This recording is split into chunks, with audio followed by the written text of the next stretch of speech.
Assalamualaikum warahmatullahi wabarakatuh ya teman-teman dimanapun berada. Kali ini saya akan membahas tentang radiator ya teman-teman. Jadi bagi teman-teman yang mengalami radiator itu cepat habis atau cepat overheat ya. Contoh di motor ini ya. Jadi kendala motor ini itu dia overheat parah dan sering overheat ya kata yang punya itu. Jadi air radiator itu sering habis, sudah dilakukan perbaikan tapi tidak kunjung sembuh ya. Nah, jadi di saya ini motor ini saya sudah bongkar semua ya teman-teman, ini sudah bongkar, ini juga sudah saya papas ya. Jadi gini teman-teman, untuk pemapasan klop itu usahakan ketika motor radiator ini sudah parah ya teman-teman. Jadi sirkulasi air di sini tuh benar-benar sudah kosong ya. Contoh di motor ini dia sudah kosong teman-teman. Nah, kita bawa ke tukang bubut saja teman-teman. Jangan digesek di atas kaca ya. Karena apa? Karena ini tuh sudah parah. Kalau digesek di kaca itu kan yang belum parah ya. Kalau yang sudah parah teman-teman langsung saja bawa ke tukang bubut, suruh mapas ini ya. Nah, ini saja kemarin itu hampir setengah mili teman-teman, hampir setengah mili pemapasannya ini. Berarti kan ini cukup lumayan parah. Nah, kalau kita pakai tangan, kalau hampir setengah mili itu kan wah, ini tangan itu pegal semua ya.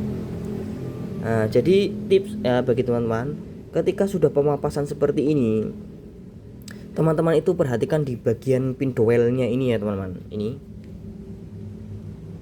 Ini pin dowel ini kan dia masih panjang ya, sedangkan di bagian sini itu teman-teman sudah dipapas sekitar setengah mili ya, ibaratnya setengah mili ya, hampir setengah mili. Nah, kita juga papas di bagian sini teman-teman. Nah, ini tuh hampir setengah mili juga ya. Coba kita pakai jangka sorong.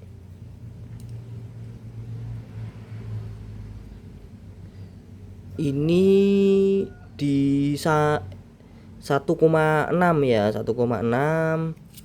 Terus yang ini sudah saya papas. Nah, ini kita papas sekitar setengah milian ya. Karena di bagian head sudah dipapas sekitar setengah milian.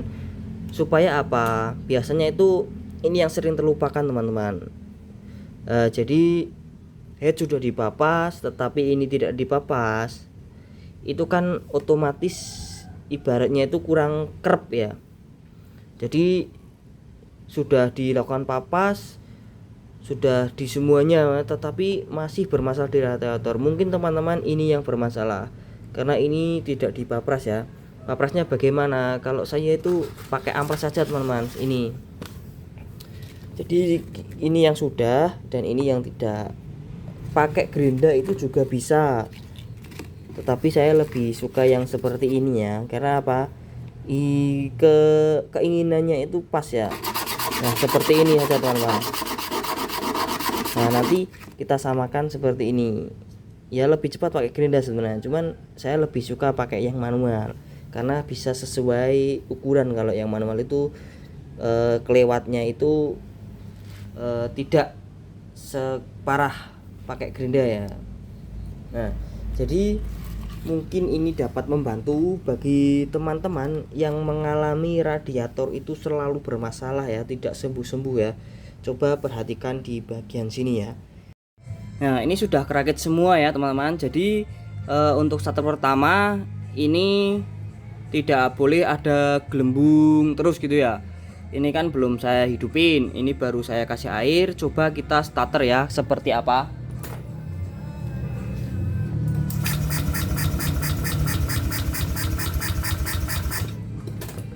Bentar ya, akinya ini rada tekor ya.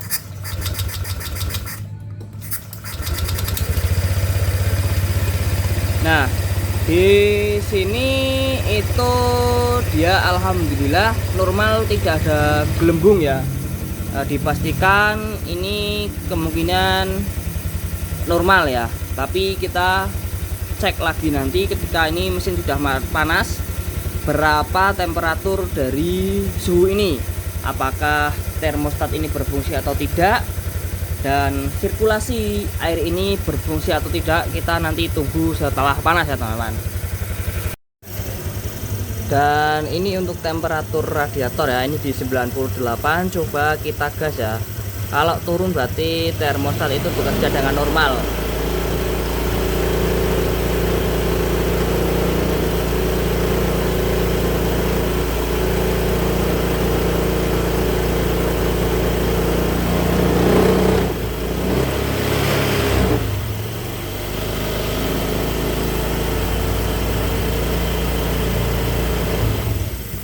Nah, berarti termostat dan radiator sudah berfungsi dengan normal ya. Tinggal nanti kita coba untuk perjalanan jauh ya. Ini masih di tempat atau belum dibuat jalan. Coba nanti kita buat jalan kondisinya seperti apa ya.